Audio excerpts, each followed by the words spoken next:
Hey everyone, welcome to This Explainer. Today, we're diving into something absolutely fascinating and honestly, deeply moving. We're looking at a documentary piece called The Weight of Silence, 6 months after the fall. It's this incredible exploration of humanity, resilience, and memory, all set in a world where, well, every modern convenience we have has just vanished. Poof, gone. So let's step right into this stark reality and see what happens to us when the systems we rely on every single day just completely stop. Day 183. Let's just let that sit for a second. Almost exactly half a year. The sky is still this oppressive gray, but it's way more than just bad weather, you know? Morning light doesn't really arrive the way it used to. It's almost like someone pulled a thick curtain right between the sun and the earth, and then there's the silence. We're not talking about a peaceful Sunday morning quiet. This is a silence that literally rings in your ears like a hollow bell. It's week 26, 6 months post-collapse. It's a heavy starting point for sure, but it perfectly frames the reality we're about to explore. Section 1. The Weight of Silence, the City That Was. Okay, let's dive into this, because to really get the present in this narrative, we absolutely have to understand the contrast with the past. So, think about the physical environment of a once busy market street. 6 months ago, that street was packed with sound every single morning. You had vendors shouting out prices, tea kettles just screaming on gas burners, kids running around in school uniforms with their backpacks bouncing everywhere, just this massive, chaotic symphony of everyday life. But now, today, there's just an old shoe sitting right in the middle of the road, and it's been there for months. Nobody picks it up, because picking it up means remembering that someone left it there, and that someone isn't coming back. The buildings are still standing, sure, but that chaotic noise has been completely replaced by this profound, eerie stillness. The whole shebang we used to call ordinary life is just gone. Section 2. Adapting to the fall, those who remained. Let's look at the people who are actually still here. Because, hey, the buildings might be empty, but the world isn't. The documentary takes us inside a school that's been converted into a shelter for over 50 people. And it really zeroes in on the human anchors holding this weird new reality together. Take Margaret, for example.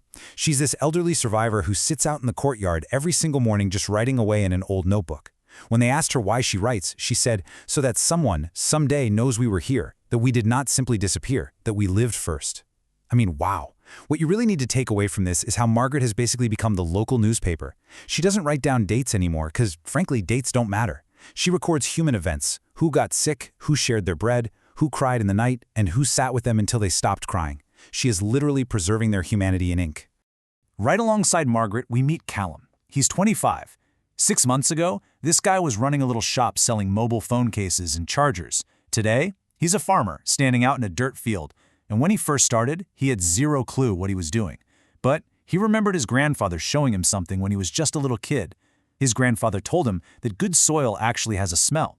So Callum picked up a handful of earth, held it right up to his face, and realized good soil smells alive. This is so fascinating because it shows how survival isn't coming from a Google search or some textbook anymore. It's coming from a quiet little memory, passed down from an old man to a young one exactly when it was needed most. So what about the kids? How do the youngest survivors process all this? The narrator runs into this 8-year-old girl named Nora. Now the kids, they know things are different. School's closed, the nights are pitch black, and their parents just look heavy, you know? Well, Nora walks right up to the narrator and asks this incredibly piercing question. Is the world broken? And when the narrator gives it to her straight and says, yes, some of it is, Nora doesn't freak out or despair. Instead, she answers this incredibly dark reality by reaching right into her pocket, pulling out a smooth little stone, and explaining that she and the other kids are collecting them to build something. It's amazing. Even in a totally broken world, the very first instinct of the next generation is to rebuild. Section 3. Gone for Good. How Time Changed. This deals with something we completely take for granted every day. Okay, so when the power grid and all our digital systems totally died, the entire way humanity tracks its existence shifted. I mean, clocks are still physically sitting there, but their batteries are totally dead. Calendars are still hanging on walls, but when literally every single day looks exactly the same, a date is completely meaningless. So, we've kind of regressed, or maybe returned is a better word, to a really ancient way of keeping time. Step 1. Watch the sun to figure out the time of day. Step 2. Measure shadows to track the passing hours. Step 3. Count the days based on the moon's position. Once it's fully illuminated, boom, you know a month has passed. As the source points out, this is the exact same method our ancestors used thousands of years ago, way before cities and smartphones were supposed to make our lives so much easier. But we also really have to acknowledge the permanent losses here. Think about what's actually gone for good. The artificial light that kept our cities awake all night long. Gone. That constant humming background noise that filled every single hour of the day. Gone. And maybe the most terrifying one, that rock-solid certainty that help is always just a quick phone call away, that safety net is entirely gone. Just take a second to really imagine living with that kind of absence. However, that massive absence actually revealed something pretty incredible. With all the city smog and streetlights gone, the night sky completely transformed.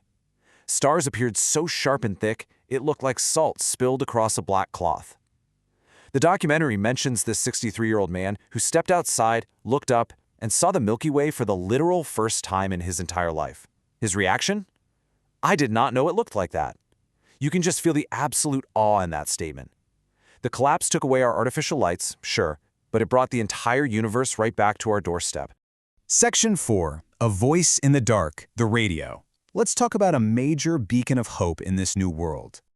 So, the internet is dead, cell towers are useless, but someone, somewhere is actually still broadcasting.